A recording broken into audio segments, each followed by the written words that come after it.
Ladies and gentlemen, welcome to the Call of Leadership podcast, where we interview people from our Michigan community who answered the call of leadership.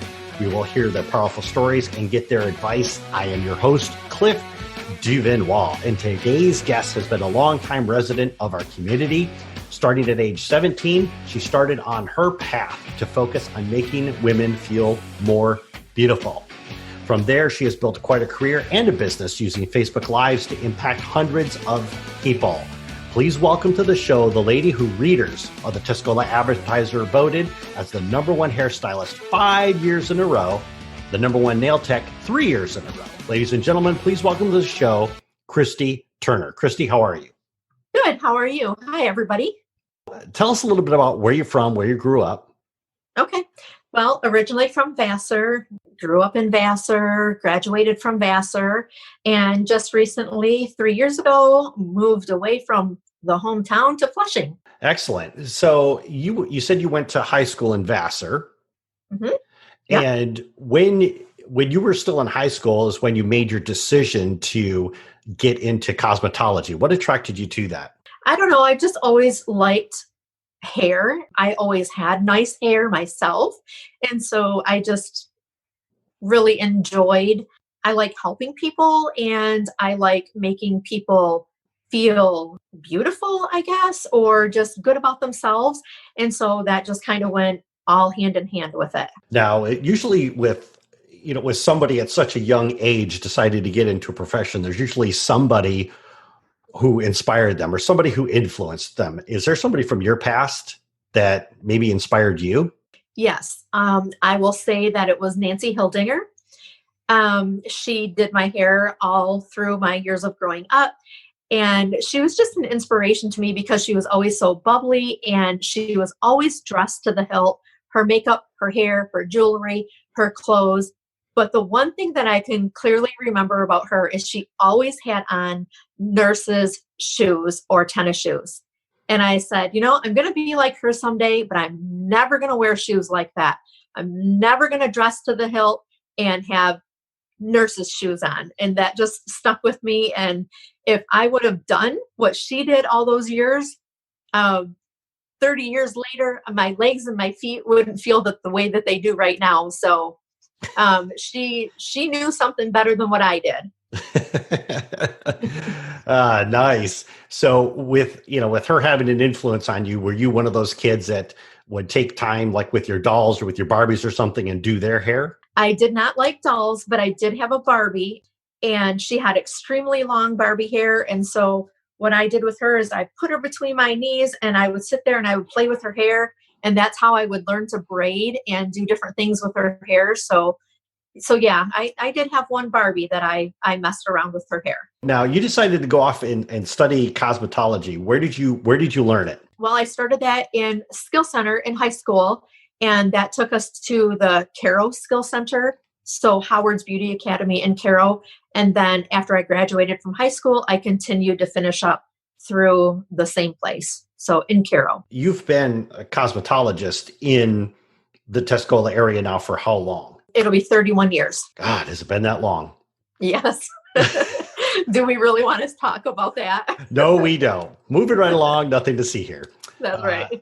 So now, obviously, over your career, you actually have built quite a business because you were voted the best hairstylist by readers of the Tuscola Advertisers 5 years in a row. What did it feel like winning that honor? Well, it seemed like even though it's been 5 years in a row, I always forget about it. I don't read the paper. And of course, we don't get the Tuscola County paper anymore where we live. So when the girl comes in and tells us, it's a shock. And I just get so excited. And I was so excited this year. I grabbed my phone and I went live and I told everybody about it. And it's just a really exciting feeling that people think about you in a way like that, to write your name down on that paper and support you. That is really good. And I imagine for a lot of the people who did vote for you, you have probably been cutting their hair for 30 years plus. There are some that I have had, yes. They're almost like family. Yes, absolutely. So you've been doing cosmetology. You've established yourself as a business. You've gotten a really good, consistent reliant, repeatable customers that coming in. Then a few years ago, and I really do want to spend some time talking about this, is you decided that you were going to start selling makeup. What made you decide to go that route? Because I've been doing hair and nails for so long, my customers are getting to the point where they're sad to say they're either passing away or they're going into, nursing homes, or they're retiring and they're moving down south. And I haven't really built that clientele back up because I was so busy that I never really had time to build a clientele. And because I've had them for so many years, and as they get older, it kind of all just shook at once, And so that gave me some extra free time. I was able to consolidate my people and go down to less days of working in the salon. I just had too much time on my hands. I'm a busy person. I like to do things, and you can only spend so much time cleaning your house and doing yard work and stuff like that. So I just felt like I needed to introduce myself to something extra and give me something extra. And makeup falls kind of right into the realm of what I do for a living. Okay. Yeah, because I could definitely see that being a parallel vertical for you to be able to get into. So with you starting to sell makeup, and this is actually how I came introduced to you through Facebook, is you started doing Facebook Lives, doing these sessions where you would actually show how to apply makeup. So talk to us a little bit about that. I would say the reason why you want to go ahead and do Facebook Lives is because there's so many people on social media right now that if you want to reach more people, that's the way to do it these days. Word of mouth has always been, the best way. And advertising has always been another way, but nobody advertises anymore. They don't read the paper. It's just not, it's not the thing. So you have to kind of stay in with the trends, and social media is with the trends. So that's kind of why I jumped on that Facebook Live train, and it just kind of took off from there. Now, did you take any classes or courses or anything to start doing Facebook Lives, or did you just jump on there and start doing them? What I did is I would just watch, some of the other people that were in the company and watch how they kind of did their lives and things like that. But other than that, no, you're strictly on your own, and you're pushing that button, and it's all you. I am the most technically challenged person out there. So for me to just know what I was doing was a little bit of a struggle. So, and just thank God it all worked out. So your entire Facebook strategy is just something you developed through experience. Yeah. And to go back to something you said before about, word of mouth always being good, somebody infinitely smarter than I am, would say that, 20 years ago, if somebody had a good experience with somebody, they would go out and tell 8 people. But now with the advent of the internet, if they have a good experience, they've got the ability to tell 800 people. Yes, absolutely. Yes. So just every time, every like, every comment, just get your content out in front of more people. So, that's really good. That's really good that social media does work that way. Yes. So you decided you're going to start doing Facebook Lives. How did you decide on the types of, the content that you were going to put out there, especially the application of makeup in all of these different scenarios? What led you to create that type of content? Well, pretty much I don't do a Facebook Live on the same thing all of the time because, makeup is so versatile.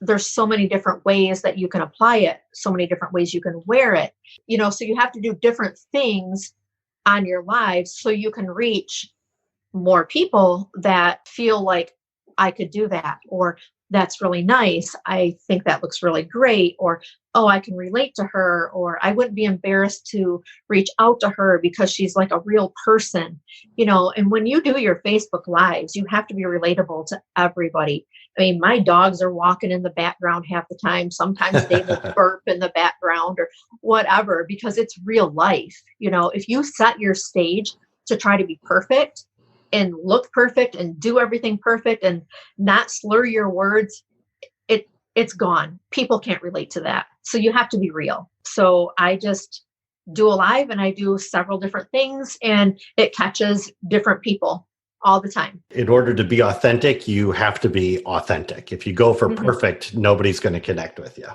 No, absolutely. That's right. You were deciding that you were going to get into Facebook Lives. You decided to jump into it. What was it like doing your very first Facebook Live? Oh my Lord. I don't want to say that it was a flop, but if your first Facebook Live is perfect, then you're doomed because you don't want to be perfect.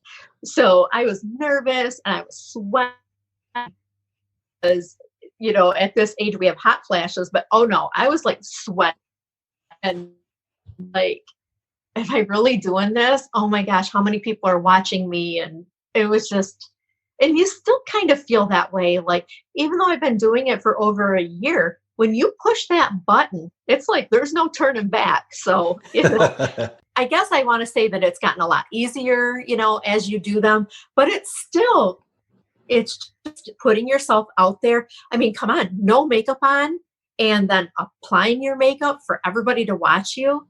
That's like really putting yourself out there, especially when you're almost 50 years old. Yeah, because I know a lot of women who would not dare to show their face unless they had their makeup on. So for you to be able to do that, that's actually quite brave. Right. And not only that, but sometimes I do my Facebook Lives where I go in and I use our skincare. So I'm taking all of my makeup off and they are watching me wash my face. So that's kind of crazy. They're doing that too. But I do it because I want people to see how good the skincare is. I want them to see how easy it is. And people are beautiful with or without makeup. And people need to know that they're beautiful. They don't have to be completely done up to be beautiful. I love that. Now, you said you were been doing Facebook Lives for a little over a year. Mm-hmm. How has this impacted your makeup business? I would have to say that it has impacted it so much because I have people that are my customers that I don't even know because we are Facebook friends. And so they've gotten into my group. They aren't even in the same state. So they're ordering from me and they are messaging me and they're asking questions. And so you make a connection and then you build a friendship with somebody that you don't even know. And the reason why you know them is because they watched you do your makeup. So, I mean, that right there is just like a feeling like none other, that you were able to help somebody that first you didn't even know, and they're not even your next door neighbor. It's crazy. It blows my mind that you can create all of these relationships with people just because of doing a Facebook Live. So that brings up a good question because you said not everybody is your neighbor. How far away is your furthest customer? Well, I don't know. I mean, Florida, probably Florida. Okay. And with doing these Facebook Lives, because I know before that you said that there's, all different kinds of ways to talk about makeup and all different aspects of it. Do you ever find yourself not coming up with a topic, or is it just you hit the live and sometimes you just go? Or do you always have a pre-planned strategy that you implement, like with that video, like today I'm going to talk about this and then go live? Yeah, I pretty much try to come up with a plan on what I want to do and then I try to create a catchy topic. They've always said that if you have a catchy topic, it kind of stops their scroll with the topic. So I just try to find something catchy and then I do my live off of my topic. And when you say stop the scroll, you're talking about people like who may be on their phone, just scrolling through their Facebook feed. Mm-hmm. Yeah. And they might stop on the video of the pelvic thrusting cat or something. So right. coming up with a cute title definitely gets them to stop. So that's really right. Cool. Yes. Yeah. Yes. Love that marketing in action. So, and this is another thing that I really would like to talk about, because I think so there's some listeners out there who would get a ton of value from this. I would like to dive into some advice that you would give people who maybe they have a home-based business or they're thinking about starting a home-based business. They're thinking about a Facebook Live. What would be some key critical pieces of advice that you would say, based on my experience, here's what, if I had to do it again, this is what I would do, or here's advice that I would give myself when I started out? I would say that you just have to do it. You just have to take a deep breath and you just have to push that button and do it, because it is going to create a whole new world for you. If you really want to open the door for possibilities, you have to just not try to be perfect and go with the flow. And there's people that will comment and you can talk back and forth with the people that are commenting to kind of relieve a little bit of that pressure. Before you do your Facebook Live, you can message some of your friends and say, please get on here so I can see some comments so you can help me out. This is my first Facebook Live and I'm really, really nervous. But if people see that you're nervous, they know that you care.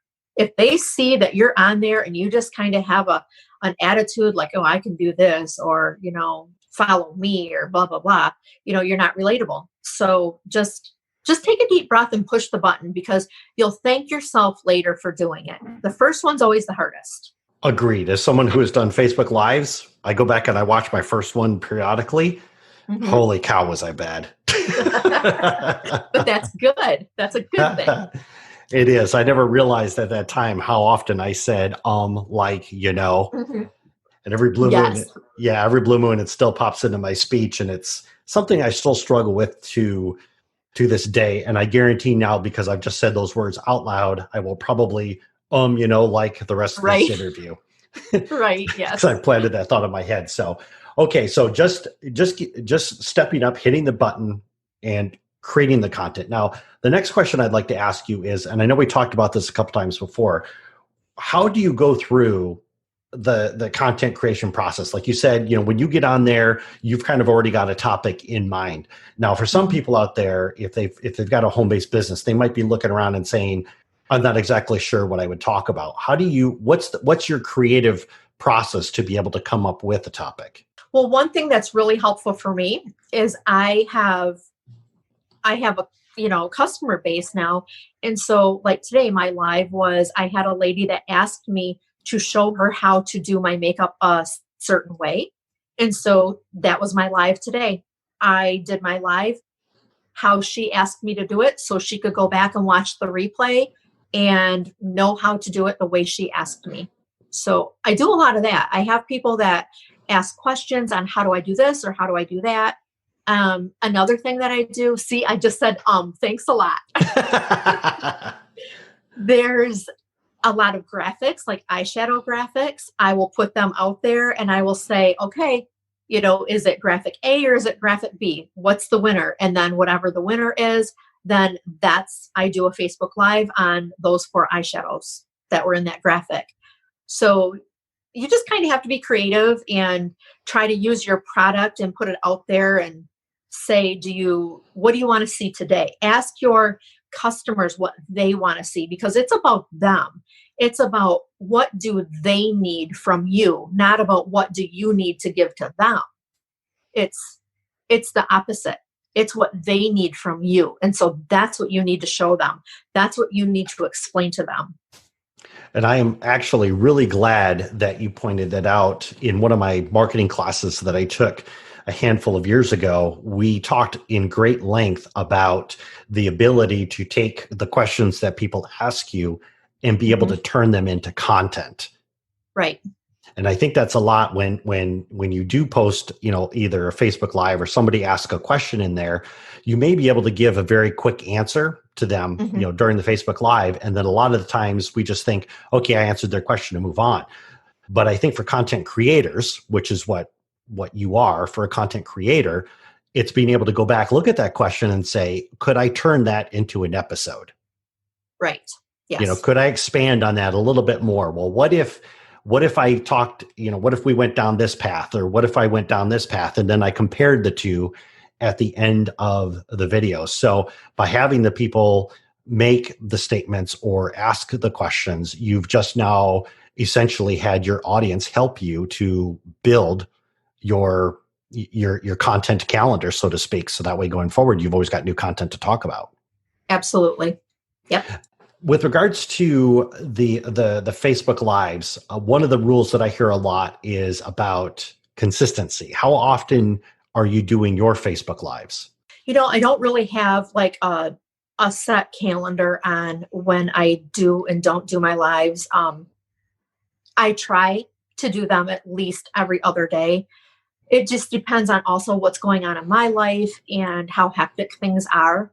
But I really, really try to focus more on when somebody asks me to show them something, I try to focus more on that versus just going on and putting my makeup on and talking about the product.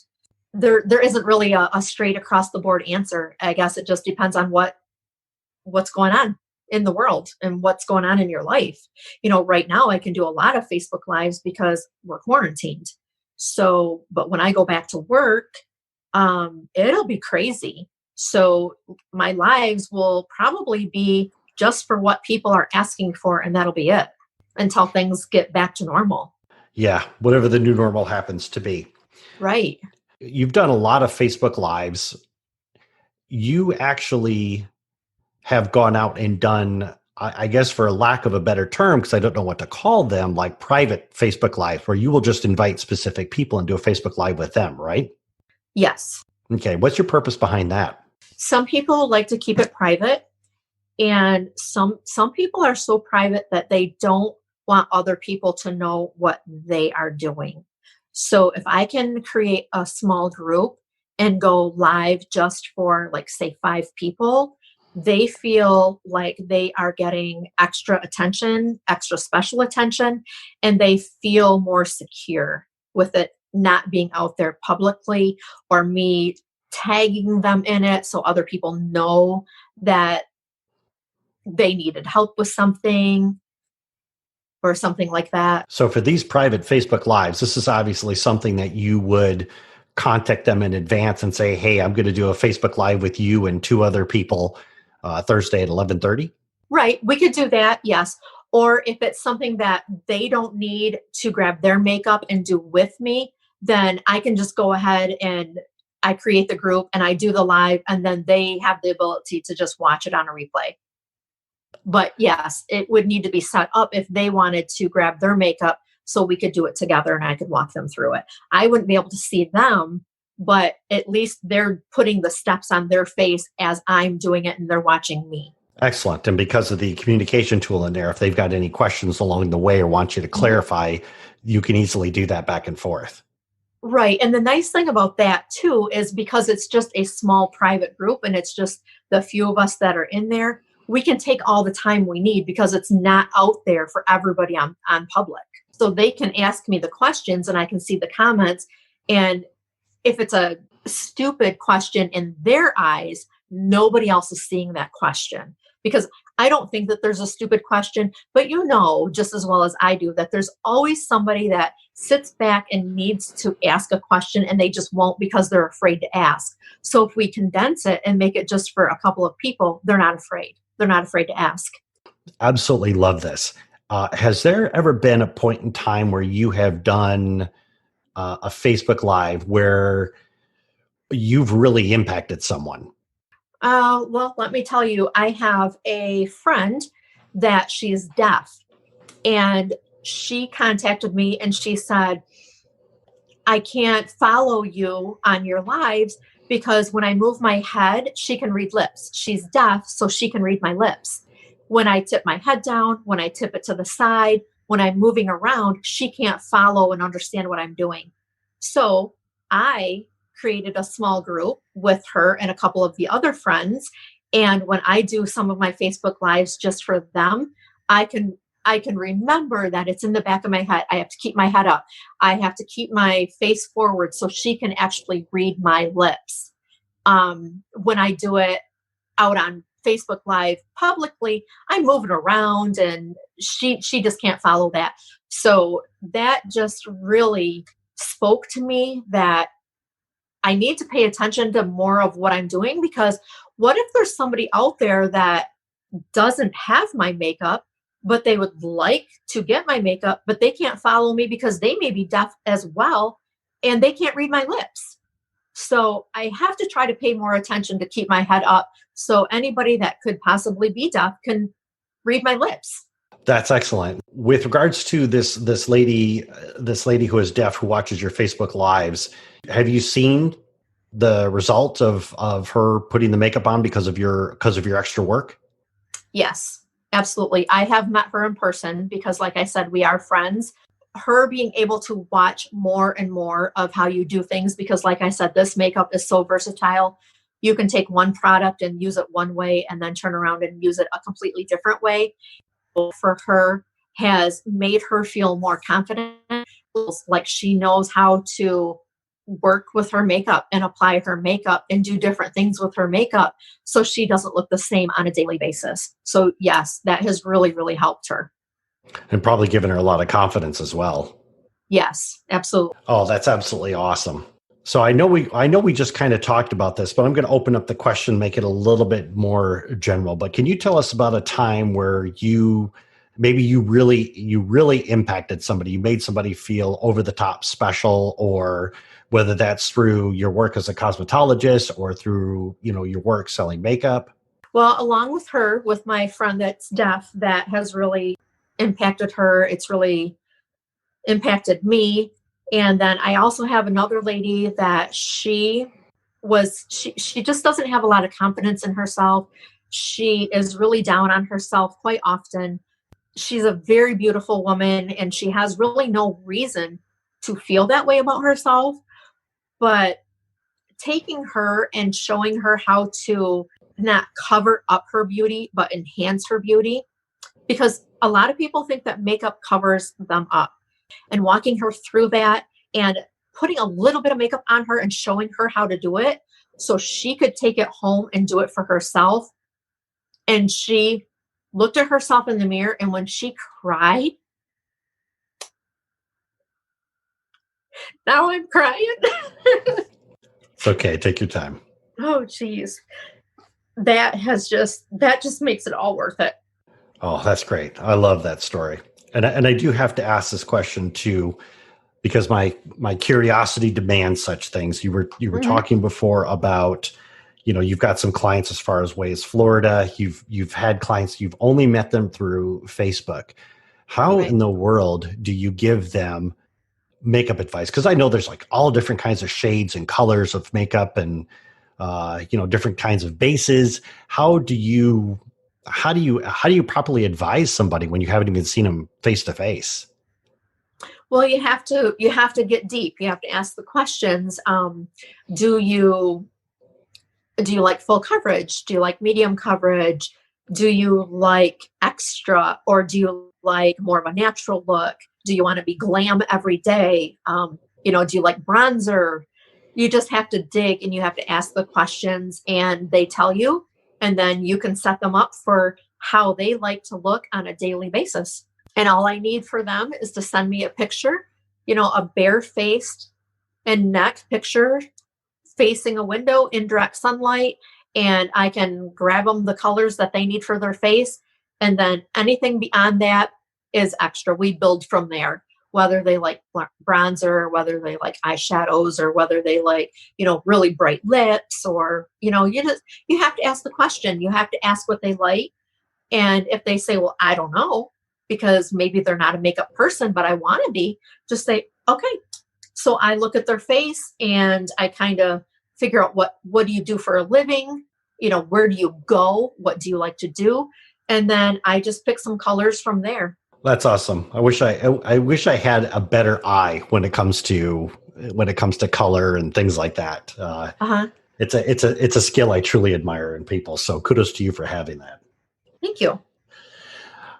If our audience wants to connect with you or follow you on your Facebook Live adventures, what would be the best way for them to do that?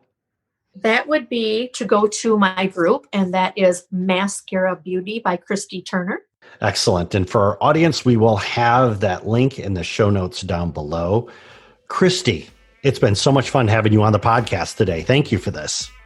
Thank you for inviting me. I really appreciate it. Hey everyone, before you go, if you want to get these episodes delivered straight to your inbox, then come over to callofleadership.com and sign up for our free email newsletter that includes all kinds of goodies. I'll catch you in the next episode.